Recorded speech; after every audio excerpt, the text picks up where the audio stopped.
Prije nastavka našeg putovanja dalje prema Dubrovniku obišli smo centar Herceg Novog da ga pokažemo našem Luigiju. Rekao je da je skroz oduševljen ovim prekrasnim gradom. Pogledajte samo ove prizore dok prolazi kraj tvrđave Forte Mare. Luigi se idealno uklopio u štih ovog grada. Ova tvrđava, čija gradnja je počela još u 14. stoljeću, kroz povijest je bila najvažniji fortifikacijski objekt u Herceg Novom. Nalazi se tik do mora na visokim liticama kako ne bi bila dostupna neprijateljskim brodovima, a kontrolirala je tko ulazi i izlazi iz grada. Naravno, ne možemo napustiti Crnu Goru, a da se ne osvrnem na to koliko su nas ljudi ovdje oduševili. Svi redom su bili srdačni, gostoljubivi i spremni nam pomoći. Pozdrav ekipa, dobrodošli u novi video. I dalje smo u Crnoj Gori, obišli smo Herceg Novi uzduž i poprijeko, zaista smo uživali u ovom gradu od 1000 stepenica. Ako ništa drugo, odradili smo dobar kardio. Crna Gora je zaista prekrasna i jedva čekam ponovno se vratiti ovdje da obiđem sve one lokacije i sva ona mjesta koje nismo obišli na ovom putovanju. Od Boke Kotorske preko Cetinja i glavnog grada Podgorice pa sve do kanjona rijeke Morače i nacionalnog parka Durmitor. Mi sad nastavljamo dalje s našim putovanjem jer čeka nas novi izazov, a to je fićom doći do Dubrovnika. Ako vam se sviđao i naši videi, svakako kliknite like i preplatite se ukoliko već niste, a mi sad idemo do Fiće obaviti našu standardnu proceduru prije putovanja.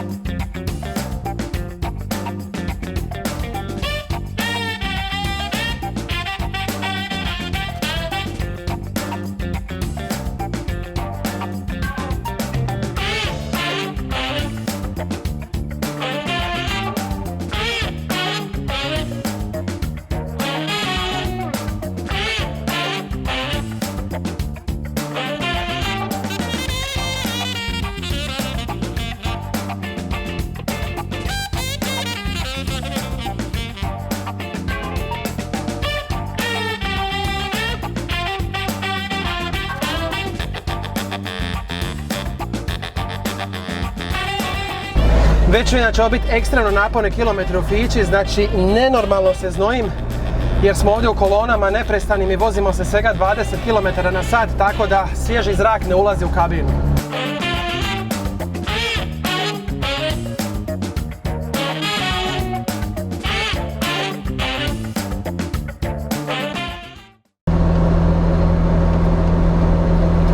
Malo sam ubijao dosad u hotelskoj sobi i vrtio crnogorske kanale na televiziji i vidio sam vremensku prognozu u kojoj su rekli da će temperature danas ići do nevjerojatna 42 stupnja. Nešto kasnije došli smo do granice Crne Gore i Hrvatske gdje su nas dočekale kolone, a stajanje u Fići podiglo je temperaturu u kabini na nesnosnu razinu.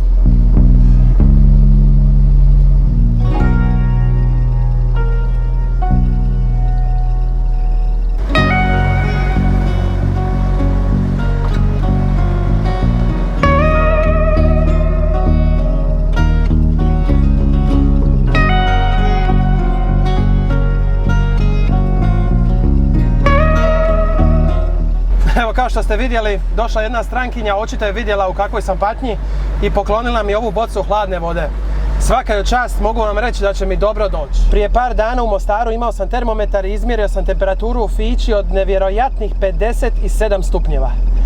Pretpostavljam da ni sada nije puno niže od toga. Ovo je prvi put na ovom putovanju da mi se vrti u glavi od previsokih temperatura. A da stvar bude gora, bojim se ugasiti Fiću da ne bi bilo opet problema sa akumulatorom i paljenjem, tako da on sad neprestano radi u leru. Ovo je na granici neizdrživog.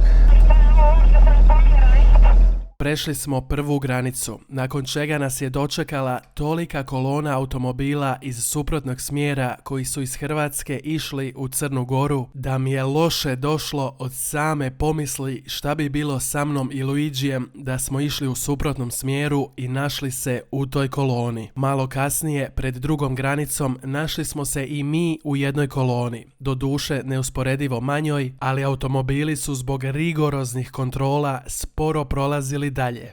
Sreća u nesreći je ta što su mi ove nepomične kolone omogućile da izađem iz Fiće da se rashladim, a i da provjerim motor ne bi li se pregrijao, ali Luigi je bez problema odrađivao svoj zadatak čak i po ovim temperaturama. Ja sam s druge strane izgledao kao da me poplava izbacila. Na granici smo naletjeli i na jednog fičistu koji je skroz oduševljeno reagirao na našeg Luigija. Svaka čast. Boja je fantastično mu sjela. Nastavili smo dalje s našim putovanjem prema Dubrovniku, ispratili smo ove kilometarske kolone iz suprotnog smjera. Gužve su se konačno raščistile i otvorila se ova prekrasna vijugava magistrala koja nas je kilometar po kilometar polako ali sigurno vodila prema našoj idućoj destinaciji, jednom autohtonom restoranu sa tradicionalnom kuhinjom juga Hrvatske. Našla se tu i jedna budala kojoj Fićina putna brzina od 80 km na sat jednostavno nije bila dovoljna. Nije mogao pričekati minutu da se pojavi neki pravac, već je odlučio pretjecati u nepreglednom zavoju i ići direkt na ovog vozača Audija kojemu sad duguje nove bokserice. Nakon toga vozio je slijepljen na braniku Fiće, pa sam se brže bolje sklonio s ceste čim mi se ukazala prilika da ga propustim dalje.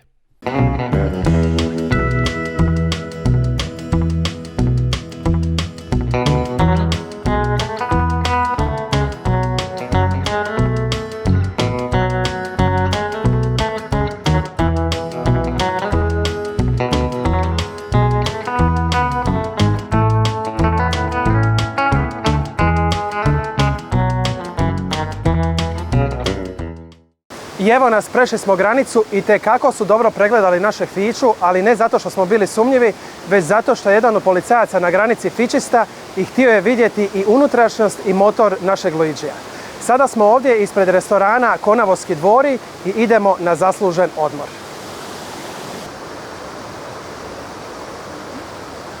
Ovdje, kao što vidite, zaista prekrasno. Imamo odličan pogled na rijeku Ljutu, čak je pomalo svježe, ideala nakon one saune u Fići. Ljuta je jedna od rijeka ponornica koja čini dio mreže rijeke Trebišnjice koju smo imali priliku posjetiti dok smo bili u Trebinju. Ova rijeka bila je jako važna za Dubrovnik kroz povijest pošto su tu bili brojni mlinovi za žitarice koji su snabdijevali hranom rastuću populaciju Dubrovnika, ali i njihove trgovačke pomorce na moru. Prvo što smo naručili su gnude punjene skutom u umaku od rajčice, bosiljka, grana padana i pinjola. Nisam imao pojma šta su to gnude, tako da sam ih pitao. Rekli su mi da je to vrlo slično njokima, ali sa nešto manje brašna i nešto više sira. I navodno, ko proba gnude, više se na njoke ne vraća. Gnude sa skutom su stvarno bile odlične, a iduće što imamo ispred sebe je dubrovačka pašticada, koja je različita od obične pašticade po tome što se ne radi sa šljivama nego sa višnjama. Dobro smo se najeli, dobro smo se i odmorili, vrijeme je da nastavimo naše putovanje dalje prema Dubrovniku.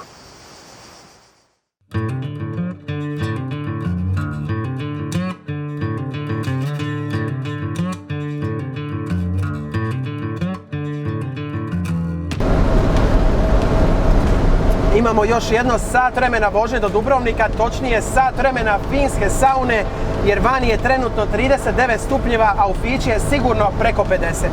Tako da držite fige da izdržim ovo sve skupa.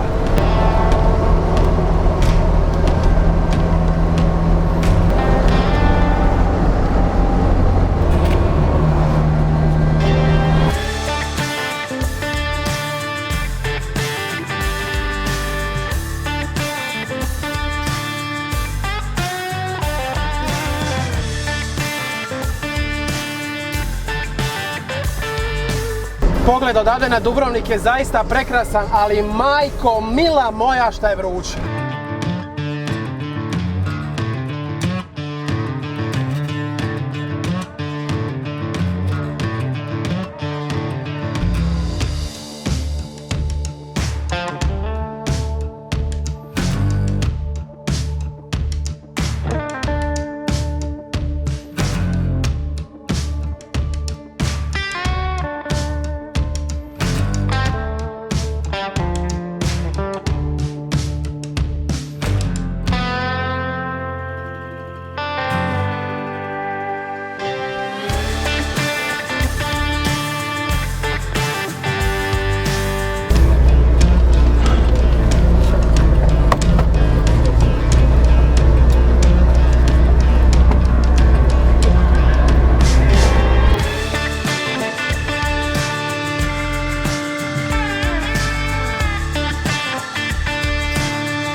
Je dobro malo se potočat nakon što smo toliko dana proveli u Fići na 40 plus stupnjeva.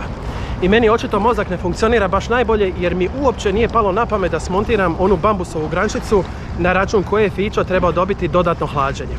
Ali eto, i bez toga je Fićo bez problema odradio ovo putovanje, tako da mi već sutra nastavljamo dalje.